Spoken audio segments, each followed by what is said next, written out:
दोस्तों, अगर आपको स्टॉक मार्केट सीखना है तो Amazon पर जाकर आप हमारे बुक पढ़ सकते हैं या तो Udemy पे जाकर आप हमारे वीडियो कोर्सेज भी देख सकते हैं। Hello friends, welcome to our channel learn stock charts to earn. दोस्तों, ये वीडियो में हम स्टॉक सिलेक्शन अगर हमें करना है इन्वेस्टमेंट पर्पस के लिए तो वो किस तरह से कर सकते हैं वो स्टेप बाय स्टेप देखने की कोशिश करेंगे। दोस्तों, बहुत सारे बिगिनर लेवल के इन्वेस्टर या तो ट्रेडर है और उसी के साथ इवन इंटरमीडिएट लेवल के भी ट्रेडर और इन्वेस्टर है, तो उनको कभी कभी कंफ्यूज होता है कि स्टॉक सिलेक्शन किस तरह से करें। कभी कभी लोग इस तरह के कमेंट भी करते हैं कि खाली टेक्निकल एनालिसिस करके हम स्टॉक सिलेक्शन करके ट्रेडिंग या इन्वेस्टमेंट कर सकते हैं क्या, या तो खाली हम फंडामेंटल स्टडी करके स्टॉक में पोजीशन बना सकते हैं क्या। तो ये वीडियो अगर आप पूरा देखेंगे तो आपके डाउट्स क्लियर हो जाएंगे। तो हम धीरे धीरे आगे बढ़ते जाएंगे और आपको क्लियरली समझाने की कोशिश करेंगे। तो चलिए अभी हम वन बाय वन समझ लेते हैं। दोस्तों, अभी मैंने आपके सामने एक स्लाइड ओपन की है, वहां पे मैंने कुछ पॉइंट्स यहाँ पे मेंशन किए हैं, उसको समझ लेने की कोशिश करते हैं और धीरे धीरे जैसे आगे हम बढ़ते जाएंगे तो आपको पता लगते जाएगा कि स्टॉक सिलेक्शन करने के लिए किन चीज़ों का ध्यान रखना पड़ता है। अभी स्टॉक सिलेक्शन किस तरह से किया जा सकता है वो देखने से पहले मैं यहाँ पे एक रियल लाइफ एग्जाम्पल के जरिए आपको कंपेयर करके बताने की कोशिश करता हूँ। मान लीजिए आप मार्केट में जाते हैं और आपको शर्ट खरीदनी है, तो शर्ट खरीदने के लिए आपको किन चीज़ों का ध्यान रखना चाहिए। अभी मान लीजिए कि आपको कंसिडर करते हैं कि वाइट कलर की शर्ट आपको चाहिए। अभी मान लीजिए कि वो शर्ट आपको मिल गई जो कि है वाइट कलर की, तो आप इसको परचेस करते हैं क्या? नहीं, क्योंकि वाइट कलर की शर्ट एक क्राइटेरिया हो सकता है। उसके बाद आप क्या देखेंगे कि जो भी वाइट कलर की शर्ट है उसकी साइज आपके अकॉर्डिंग है क्या। तो फर्स्ट क्राइटेरिया आपका सेटिस्फाई हो गया कि शर्ट वाइट कलर की है। उसके बाद सेकंड क्राइटेरिया आपने देखा कि वो आपके साइज की है क्या। अब आप इतने में ही उसको परचेस करेंगे क्या? नहीं, आप फिर उसका फैब्रिक देखने की कोशिश करेंगे कि उसका कपड़ा जो है उसकी क्वालिटी कैसी है, तो आप वो क्वालिटी भी देखने की कोशिश करेंगे। क्वालिटी भी आपके हिसाब से है तो आप फिर क्या करेंगे, इसको परचेस करेंगे क्या? नहीं, आप उसकी प्राइस देखेंगे कि वो कितने प्राइस पे आ रहा है, आपके बजट के हिसाब से मिल रहा है क्या। अगर कंसिडर करेंगे हम कि वो वाइट कलर का शर्ट है, आपके साइज के अकॉर्डिंग है, क्वालिटी भी कपड़े की अच्छी है और आपके बजट में भी आ रहा है, उसकी प्राइस भी आपको आपके बजट के हिसाब से मिल रही है, तो ही बाद में जाकर आप उसको परचेस करते हैं। वो भी एक ही शर्ट देखकर आप उसमें परचेस नहीं करते, आप ये पर्टिकुलर क्राइटेरिया को सेटिस्फाई करने वाले मल्टीपल शर्ट्स देखते हैं और उसमें से जो भी आपको ज़्यादा पसंद आता है, आपके क्राइटेरिया को जो भी पर्टिकुलर शर्ट फुलफिल करता है मैक्सिमम क्राइटेरिया को, उसको ही आप परचेस करते हैं। तो ये जनरल लाइफ का एग्जांपल है, रियल लाइफ का एग्जांपल है। एक 500,000 रुपए का शर्ट लेने के लिए आप इतनी एनालिसिस करते हैं और उसके बाद ही उसको परचेस करते हैं, तो जब भी आप स्टॉक में पोजीशन बनाते हैं तो ये एनालिसिस क्यों नहीं करते, राइट। तो यही प्रॉब्लम होता है beginner level even intermediate level के ट्रेडर या इन्वेस्टर के लिए। तो यहाँ पे मैं आपको समझाने की कोशिश करूंगा कि अगर आपको स्टॉक में परचेस करना है तो आपको किस तरह से सोचना चाहिए, किस तरह से स्टडी करनी चाहिए। आपके सामने स्लाइड है, अब ये स्लाइड के जरिए हम वन बाय वन समझ लेने की कोशिश करेंगे। जैसे कि मैंने कहा कि शर्ट खरीदने के लिए खाली व्हाइट कलर एक क्राइटेरिया सेटिस्फाई हो रहा है तो डायरेक्टली वो शर्ट हम नहीं खरीदते, हम वहाँ पे साइज देखते हैं, प्राइस देखते हैं, क्वालिटी देखते हैं।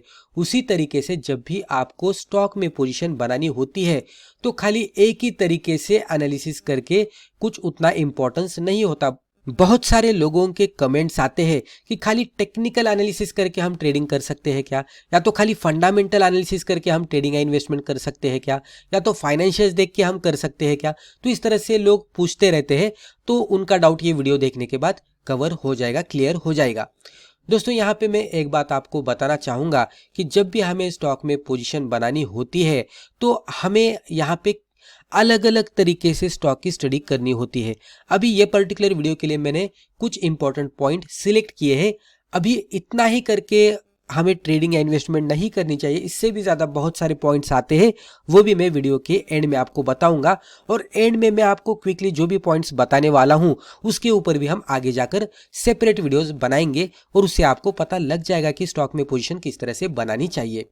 जैसे कि शर्ट खरीदने के लिए खाली एक क्राइटेरिया सेटिस्फाई होने के बाद हम उसको परचेस नहीं करते, उसी तरीके से स्टॉक सिलेक्शन करते समय खाली एक तरीके से स्टॉक हमारा क्राइटेरिया फुलफिल करता है तो हम उसमें पोजीशन नहीं बनाएंगे। यहाँ पे मैंने कुछ क्राइटेरियाज लिखे हैं, तो उसको हम वन बाय वन देखने की कोशिश करेंगे, समझ लेने की कोशिश करेंगे, सीखेंगे, और अगर स्टॉक आगे जाकर उसको फुलफिल करता है तो भी कुछ पॉइंट्स आगे आते हैं, उसको फिर सेटिस्फाई करके हम पोजीशन बनाएंगे। अभी पहला इंपॉर्टेंट पॉइंट यहाँ पे हो जाता है टेक्निकल एनालिसिस। अभी बहुत सारे लोग इसको अवॉइड करते हैं। अभी दोस्तों यहाँ पे थोड़ा सा चेंजेस हो सकता है ट्रेडर टू ट्रेडर और इन्वेस्टर टू इन्वेस्टर। कोई इन्वेस्टर खाली फाइनेंशियल एनालिसिस बोलेगा, कोई खाली फंडामेंटल बोलेगा, कोई टेक्निकल बोलेगा।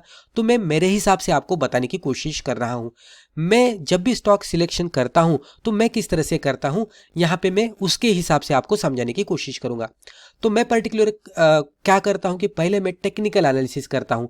टेक्निकल एनालिसिस यानी क्या कि स्टॉक की स्टडी चार्ट देखकर करना। तो जो भी स्टॉक का चार्ट है वो ओपन करेंगे और उसको देखकर समझ लेने की कोशिश करेंगे कि स्टॉक किस तरह से बिहेव कर रहा है। एक बेसिक रहता है कि अगर स्टॉक इस तरह से ऊपर जाता हुआ दिख रहा है, स्टॉक का चार्ट इस तरह से ऊपर जाता हुआ दिख रहा है, तो हमारा कंसिडरेशन इस तरह से होता है कि स्टॉक ऊपर जा रहा है तो इनडायरेक्टली इसके फंडामेंटल्स अच्छे हैं, इनडायरेक्टली इसके फाइनेंशियल भी अच्छे हैं, और उसी तरह से और उसके वजह से ही ये चार्ट पे रिफ्लेक्ट हो रहा है। अगर कोई स्टॉक का चार्ट इस तरह से नीचे जाता हुआ दिखता है तो टेक्निकली ये नीचे जा रहा है, तो इसका मतलब क्या हो रहा है कि उसके फंडामेंटल्स खराब है, उसके फाइनेंशियल्स खराब है, उसमें कुछ तो प्रॉब्लम है और उसके वजह से ये नीचे जा रहा है। तो सिंपली चार्ट देखकर ये पता लगता है। तो इसीलिए मैं पर्टिकुलरली फर्स्ट स्टॉक सिलेक्शन करने के लिए टेक्निकल एनालिसिस का इस्तेमाल करता हूँ। अभी टेक्निकल एनालिसिस में क्या क्या करना चाहिए, तो मल्टीपल चीज़ें इसमें भी आ जाती है, लेकिन मैंने कुछ इंपॉर्टेंट चीज़ें यहाँ पे कवर की है जो कि इंपॉर्टेंट पॉइंट्स आप इसे कह सकते हैं। तो फर्स्ट पॉइंट है ट्रेंड। जैसे कहते हैं कि ट्रेंड इज फ्रेंड। जैसे कि मैंने अभी भी आपको कहा कि अगर कोई स्टॉक अप ट्रेंड में ट्रेड कर रहा है तो इसका मतलब यही है कि स्टॉक के फाइनेंशियल्स अच्छे हैं, फंडामेंटल्स अच्छे हैं, और उसके हिसाब से ही उसमें चार्ट भी बन रहा है। तो मैं यही देखने की कोशिश करता हूं कि जो स्टॉक अच्छी तरह से अप ट्रेंड में ट्रेड कर रहा है उसके साथ जाएंगे तो ऑटोमेटिकली हमें इसका बेनिफिट मिलेगा, फाइनेंशियल एनालिसिस का और फंडामेंटल्स का भी बेनिफिट मिलेगा, क्योंकि चार्ट हमें ये बता रहा है, राइट। तो ये थोड़ा आसान हो जाता है इनिशियल लेवल पे स्टॉक सिलेक्शन करने के लिए। तो ट्रेंड इज फ्रेंड, जो भी ट्रेंड चल रहा है उसको फॉलो करना है। अभी कभी कभी ट्रेंड चेंज भी होता है, ट्रेंड रिवर्सल की भी कुछ क्राइटेरियाज रहते हैं और ट्रेंड फॉलोइंग के भी कुछ क्राइटेरियाज या तो स्ट्रेटेजीज रहते हैं। ट्रेंड रिवर्सल के स्ट्रेटेजीज में हम बॉटम फिशिंग करते हैं, नीचे वाले स्टॉक खरीदने की कोशिश करते हैं जो कि रिवर्सल दे जाए। लेकिन इस तरह के स्टॉक में आपको मल्टीपल टाइम्स फंडामेंटल और फाइनेंशियल्स खराब मिलेंगे। तो ये आपको बहुत ही सोच समझ कर इस तरह के स्टॉक में इन्वेस्टमेंट करनी चाहिए।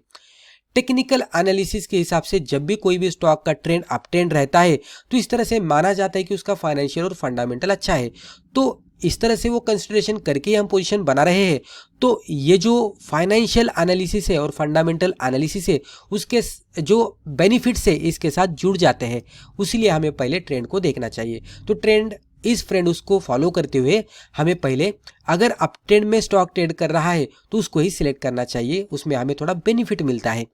अगर अप ट्रेंड में ट्रेड कर रहा है तो कोई भी स्टॉक में कहीं भी लेवल पे हम पोजीशन बनाएंगे क्या? नहीं, हम देखने की कोशिश करेंगे कि ब्रेकआउट मिल रहा है क्या। कोई रेजिस्टेंस को अगर स्टॉक ब्रेकआउट दे रहा है तो डेफिनेटली ब्रेकआउट के बाद उसका जो ट्रेडिंग जोन है वो चेंज हो रहा है। पहले वो ये जोन में ट्रेड कर रहा था, अभी उसका ट्रेडिंग जोन चेंज हो गया है, ये ऊपर गया है, अब इसमें और भी ऊपर जाने की संभावना रहती है। तो वो ब्रेकआउट मिल रहा है कि वो देखने की कोशिश करेंगे। फिर ब्रेकआउट विथ रिट्रेसमेंट, ये भी कभी कभी होता है कि स्टॉक ने ब्रेकआउट दिया, ब्रेकआउट के बाद स्टॉक ऊपर गया और फिर उसमें रिट्रेसमेंट बनती है ये ट्रेंड लाइन तक। ये रेजिस्टेंस जो पहले रेजिस्टेंस था अभी सपोर्ट बनेगा, तो वहां तक ये रिट्रेसमेंट बनती है और स्टॉक यहां से फिर ऊपर जाने लगता है। तो ये रिट्रेसमेंट पे है क्या वो भी देखेंगे, क्योंकि रिट्रेसमेंट पे हमें बेटर रिस्क रिवॉर्ड रेशियो मिलता है। फिर उसके बाद अगला पॉइंट ये आ जाता है कि चार्ट पैटर्न्स। अगर ब्रेकआउट मिल रहा है रेजिस्टेंस को, मान लीजिए रेजिस्टेंस को इस तरह से ट्रेड करते करते ब्रेकआउट मिला, तो ये ब्रेकआउट कोई चार्ट पैटर्न के साथ मिल रहा है क्या? जैसे कि मान लीजिए कि यहाँ पे इस तरह से मैं ड्रॉ करता हूं तो ये आपको फ्लैग पैटर्न दिखेगा और इसको ब्रेकआउट मिला फ्लैग पैटर्न के साथ। तो कोई चार्ट पैटर्न के साथ ब्रेकआउट मिल रहा है क्या वो हम देखेंगे, क्योंकि चार्ट पैटर्न के साथ ब्रेकआउट होता है तो हमें टारगेट कैलकुलेट करने के लिए, स्टॉप लॉस कैलकुलेट करने के लिए, एंट्री बनाने के लिए और रिस्क रिवॉर्ड रेशियो का आइडेंटिफिकेशन करने के लिए थोड़ा फायदा होता है। तो इसलिए चार्ट पैटर्न भी अगर मिलता है ब्रेकआउट के साथ, तो थोड़ा बेनिफिशियल होता है। उसके बाद हम इंडिकेटर का स्टेटस देखेंगे, ये भी बहुत ही इंपॉर्टेंट रहता है दोस्तों। अगर आपने कुछ मूविंग एवरेजेस का कॉम्बिनेशन लिया है, जैसे कि 50 SMA रहेगा, 100 SMA रहेगा, 200 SMA रहेगा, तो उसका status with respective to price क्या है वो हम देखने की कोशिश करेंगे। अगर मूविंग एवरेज भी प्राइस के अकॉर्डिंग बुलिश सिग्नल दे रहे हैं तो हमें थोड़ा और भी कॉन्फिडेंस आएगा। उसी के साथ हम वॉल्यूम देख सकते हैं, ब्रेकआउट वॉल्यूम के साथ आ रहा है क्या, उसी के साथ RSI का स्टेटस देख सकते हैं। फिर हम सुपर ट्रेंड उसमें ऐड कर सकते हैं, बॉलिंजर बैंड ऐड कर सकते हैं, और इंडिकेटर का स्टेटस क्या है कि हर एक इंडिकेटर जो भी आपने एक स्ट्रेटेजी के हिसाब से लिया है चार्ट पे, हर एक इंडिकेटर आपको बुलिश सिग्नल दिखा रहे हैं क्या, वो अगर हम देखेंगे और हर एक तरीके से हमें यहाँ पे बुलिश सिग्नल ही मिल रहे हैं, तो हमारा टेक्निकल एनालिसिस का एक क्राइटेरिया सेटिस्फाई होता है और उसके हिसाब से हमें इसमें फिर पोजीशन बनानी चाहिए, इस तरह का एक संकेत मिलता है। लेकिन जैसे कि मैंने कहा कि शर्ट का कलर वाइट है तो उसमें हमें परचेस करना चाहिए, ये उतना ही देखकर नहीं होता, हमें फिर उसकी क्वालिटी देखनी पड़ती है, प्राइस देखनी पड़ती है और साइज भी देखनी पड़ती है। उसी तरीके से जब भी टेक्निकल एनालिसिस का हमारा क्राइटेरिया सेटिस्फाई होता है तो उसके बाद ये एक क्राइटेरिया हो जाता है, हमें उसके बाद उसमें फिर और भी चीज़ें देखनी पड़ती है, तो ये भी अभी हम कवर करने की कोशिश करेंगे। तो टेक्निकल एनालिसिस के बाद हमें फाइनेंशियल एनालिसिस भी करना चाहिए। अभी टेक्निकली स्टॉक बहुत ही बढ़िया है, लेकिन फाइनेंशियल्स उसके कैसे है वो भी देखना चाहिए। कभी कभी क्या होता है कि स्टॉक में मोमेंटम बनता है लेकिन एक लेवल के बाद स्टॉक फिर नीचे गिरने लगता है, तो यहाँ पे अटकना नहीं चाहिए, क्योंकि हम ट्रेंड इस फ्रेंड को फॉलो करते करते अगर हम टॉप पे पोजीशन बनाएंगे तो ये स्टॉक नीचे जाएगा तो हम इमीडिएट बेसिस पे अटक जाएंगे, तो ये नहीं होना चाहिए। तो उसके लिए हमें थोड़ा फाइनेंशियल भी देखना चाहिए। फाइनेंशियल जब भी हम देखते हैं तो हमें कंपनी के प्रॉफिट लॉस स्टेटमेंट देखने चाहिए कि ये जो पर्टिकुलर स्टॉक है वो कंसिस्टेंटली प्रॉफिट में है क्या, quarter on quarter, year on year उसका प्रॉफिट लॉस कैसा है, कंपनी लॉस में गई थी क्या, गई थी तो कितने क्वार्टर के लिए, कंपनी प्रॉफिट में है तो कंसिस्टेंटली कितने क्वार्टर के लिए या तो ईयर के लिए कंपनी प्रॉफिट में है, वो देखना चाहिए। अगर कंपनी का सेल्स रिकॉर्ड आपके पास होगा तो वो भी आपको देखना चाहिए कि सेल्स इसमें बढ़ रहे हैं क्या, क्योंकि सेल अच्छे खासे बढ़ेंगे तो इनडायरेक्टली इसका प्रॉफिट भी बढ़ेगा, तो सेल्स नंबर अच्छे आ रहे हैं क्या वो भी देखना पड़ेगा। उसी के साथ डिविडेंड मिलता है क्या, ये सबसे इंपॉर्टेंट है दोस्तों मेरे हिसाब से, क्योंकि अगर कोई स्टॉक में हम मान लीजिए कि 1 साल 2 साल 3 साल के लिए होल्ड कर रहे हैं और मान लीजिए हमने पोजीशन बनाने के बाद स्टॉक अगर नीचे जाता है तो हमें प्रॉफिट तो नहीं मिल रहा है, लेकिन अगर वो स्टॉक डिविडेंड देता है तो कम से कम स्टॉक की प्राइस नीचे जाने के बावजूद हमें डिविडेंड के हिसाब से प्रॉफिट आने लगता है, तो कम से कम वहाँ से तो हमें प्रॉफिट मिलता है, कम से कम पैसा वहाँ से तो आता है। तो मैं पर्सनली ये भी देखने की कोशिश करता हूँ कि स्टॉक में डिविडेंड मिल रहा है क्या, तो डिविडेंड रहेगा तो थोड़ा प्रेफरेंस मिल जाता है। उसके बाद डेट भी हमें देखनी चाहिए, उसका जो डेट रेशियो रहता है ना वो भी देखना चाहिए। अगर कंपनी के ऊपर ज़्यादा कर्जा होगा तो वो थोड़ा मुश्किल हो जाता है कंपनी को अच्छी तरह से परफॉर्मेंस दिखाने के लिए, लेकिन लो डेट की कंपनी रहेगी या तो डेट रेशियो उसका पूरा 0 ही रहेगा तो वो कंपनी बहुत ही अच्छी तरह से परफॉर्मेंस दिखाते हैं, तो ये भी हमें देखना चाहिए। उसके बाद प्रोमोटर होल्डिंग, अभी जो भी कंपनी के प्रोमोटर्स है उनको कितना कॉन्फिडेंस है कंपनी पे, तो वो भी देखना चाहिए, क्योंकि उनका कॉन्फिडेंस रहेगा तो डेफिनेटली इन्वेस्टर का भी कॉन्फिडेंस रहेगा, तो प्रोमोटर होल्डिंग कितनी वो भी देखना पड़ेगा। कभी कभी ये भी होता है कि प्रोमोटर होल्डिंग उतनी नहीं रहती लेकिन फिर भी स्टॉक में मोमेंटम बनता है, तो वो भी सिचुएशन बनती है, क्योंकि जैसे कि मैंने पहले कहा आपको कि एक क्राइटेरिया हर तरीके से सेटिस्फाई नहीं हो सकता, हमें मल्टीपल क्राइटेरियाज को देखना पड़ता है और उसके हिसाब से हमें कलेक्टिवली डिसीजन लेना पड़ता है, लेकिन कुल मिलाकर प्रोमोटर्स अच्छे हैं तो एक पॉजिटिव पॉइंट रहता है।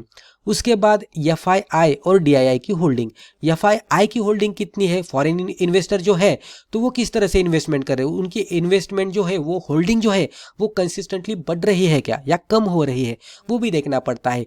फिर डोमेस्टिक जो इन्वेस्टर्स रहते हैं, इंस्टीट्यूट जो रहते हैं, तो उनका क्या स्टेटस है, उनकी होल्डिंग बढ़ रही है क्या कम हो रही है, तो वो भी देखना पड़ता है। उसी के साथ जो प्रोमोटर्स रहते हैं तो उसी के साथ हमें ये भी देखना पड़ता है कि प्लेज है क्या, यानी कि कंपनी का प्लेज रेशियो कितना है वो भी देखना पड़ता है। अगर प्लेज परसेंटेज ज़्यादा रहेगा तो थोड़ा सोचना पड़ेगा, क्योंकि प्लेज अगर रहेगा तो थोड़ा रिस्क भी बढ़ जाता है, लेकिन प्लेज परसेंटेज कम रहेगा या तो 0 रहेगा तो ये और एक प्लस पॉइंट रहता है। और उसी के साथ और भी पॉइंट हो जाते हैं, मैंने कुछ पॉइंट यहाँ पे कवर किए, तो ये भी देखना पड़ता है। जैसे कि मैंने कहा कि शर्ट खरीदने के लिए अभी पहला वाइट शर्ट हमारा क्राइटेरिया टेक्निकल एनालिसिस से हम कंपेयर करते हैं, सेटिस्फाई हो गया। फिर मान लीजिए कि साइज साइज यानी कि फाइनेंशियल एनालिसिस हमारा यहाँ पे कंप्लीट हो गया। उसके बाद भी हमने क्या देखा था कि क्वालिटी है क्या, उसकी प्राइस अच्छी है क्या, हमारे बजट में आती है क्या, तो वो भी देखना पड़ता है। तो वो हम यहाँ पे फंडामेंटल एनालिसिस के जरिए कवर करेंगे। मैं एक रियल लाइफ एग्जांपल को यहाँ पे कंपेयर करके आपको बताने की कोशिश कर रहा हूँ, तो इससे आपको सीरियसनेस समझ में आएगा कि एक 500,000 का शर्ट लेने के लिए हम बहुत सारी रिसर्च करते हैं, तो एक 10,000, 15,000, 1 लाख रुपीस की इन्वेस्टमेंट अगर कोई स्टॉक में करनी है तो वहाँ पे क्यों नहीं हम रिसर्च करें। तो वो किस तरह से करनी चाहिए वही हम कवर करने की कोशिश कर रहे हैं। अभी मान लीजिए कि हमने टेक्निकल एनालिसिस किया, टेक्निकली स्टॉक हमें बहुत ही बढ़िया दिख रहा है। उसके बाद हमने फाइनेंशियल एनालिसिस किया, फाइनेंशियली भी स्टॉक बहुत ही बढ़िया है। अभी उसके बाद भी हमें कुछ देखना पड़ता है, तो वो आता है फंडामेंटल एनालिसिस में। अभी आप पूछेंगे कि फाइनेंशियल एनालिसिस और फंडामेंटल एनालिसिस अलग अलग है क्या, तो यहाँ पे मैं आपको थोड़ा सा मेरे हिसाब से क्लियर करने की कोशिश करूंगा कि फाइनेंशियल एनालिसिस एक पार्ट हो जाता है फंडामेंटल एनालिसिस का, लेकिन फंडामेंटल एनालिसिस में और भी पॉइंट्स कवर होते हैं जो कि मैंने यहाँ पे कवर करने की कोशिश की है। जैसे कि इकोनॉमिक कंडीशन, अभी जो भी कंट्री में हम इन्वेस्ट कर रहे हैं उसकी इकोनॉमिक कंडीशन कैसी है, अगर वो अच्छी होगी तो डेफिनेटली ये अदर जो हमने देखा था वो भी वर्कआउट होगा। अभी इकोनॉमिक कंडीशन को आइडेंटिफाई करने के लिए बेसिकली जो भी कंट्री रहती है, जैसे कि हमारा इंडिया है, इंडिया में अगर हम Nifty, bank Nifty, mid cap, small cap index देखेंगे और अगर वो उस तरह से आपको अपट्रेंड में जाते हुए दिखेंगे तो हम ये कह सकते हैं कि इकोनॉमिक कंडीशन अच्छी है।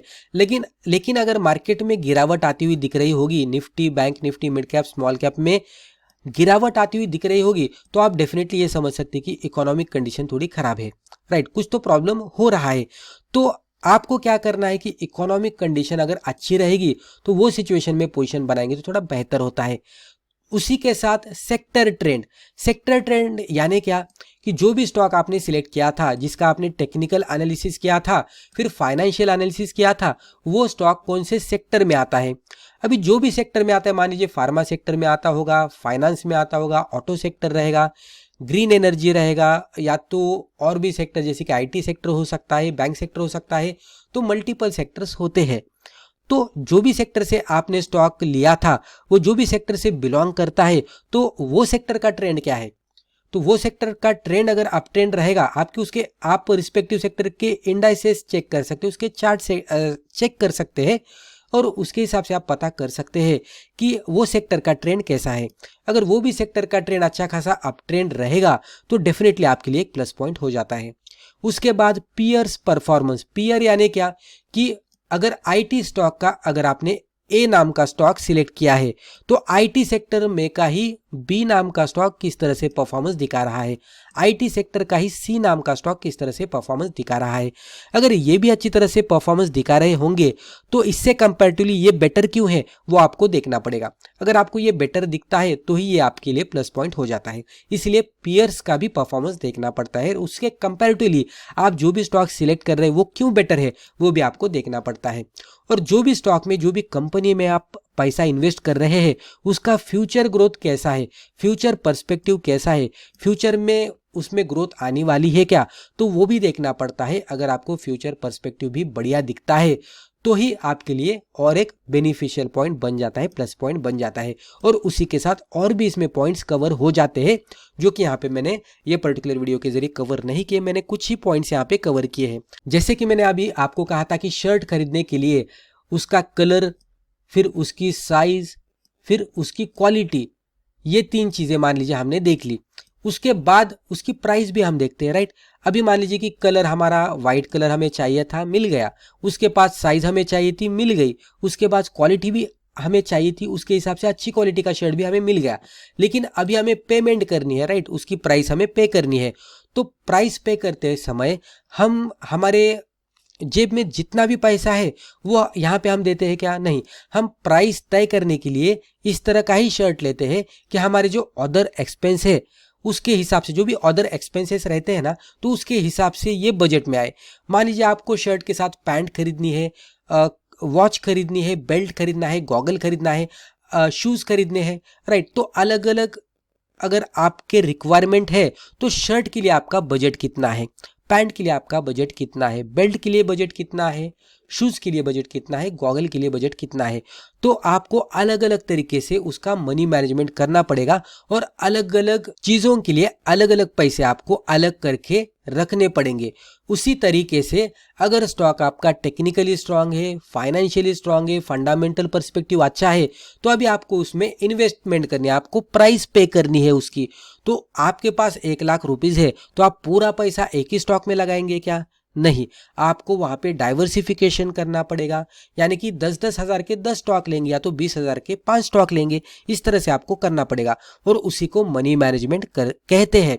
तो मनी मैनेजमेंट करते समय क्वांटिटी को डिफाइन करना, रिस्क को डिफाइन करना, ये भी बहुत सारी चीजें आती है। और उसके बाद ही जब भी स्टॉक टेक्निकली स्ट्रांग होता है, फाइनेंशियली स्ट्रांग होता है, फंडामेंटली स्ट्रांग होता है, तो फिर आगे जाकर मनी मैनेजमेंट करना पड़ता है, क्वांटिटी मैनेजमेंट डिफाइन करना पड़ता है, पोजीशन साइजिंग करनी पड़ती है, रिस्क रिवॉर्ड को देखकर ही एक, जैसे कि मैंने कहा कि शर्ट के लिए कुछ बजट है, पैंट के लिए कुछ बजट है, बेल्ट के लिए अलग से बजट है, तो हम पैसा अलग अलग करके रखते हैं। उसी तरीके से 1,00,000 में से 10,000 हम एक स्टॉक में डालेंगे, दूसरे 10,000 दूसरे स्टॉक में डालेंगे, तो ये डाइवर्सिफिकेशन हो जाता है।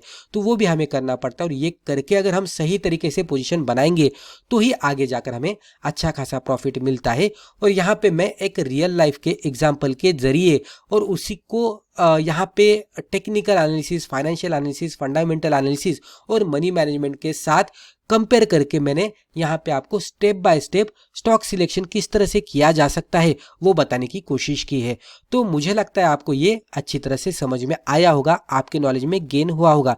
वीडियो पसंद आया है तो वीडियो को लाइक कीजिएगा। इसी तरह के वीडियोस रेगुलर बेसिस पे मिलने के लिए चैनल को सब्सक्राइब करके बेल आइकन को क्लिक कीजिएगा। आपको ये जो हमने पॉइंट्स कवर किए हैं इसके बारे में क्या लगता है, या तो और भी क्या चीजें कवर करनी चाहिए? अगर आपके भी नॉलेज में कुछ है तो आप कमेंट बॉक्स में वो भी डाल सकते हैं, हम उसके भी ऊपर चर्चा करने की कोशिश करेंगे। तो दोस्तों, मुझे लगता है रिस्पेक्टिव वीडियो के जरिए हमने जो भी डिस्कस किया इससे आपको जरूर फायदा हुआ होगा। Thank you.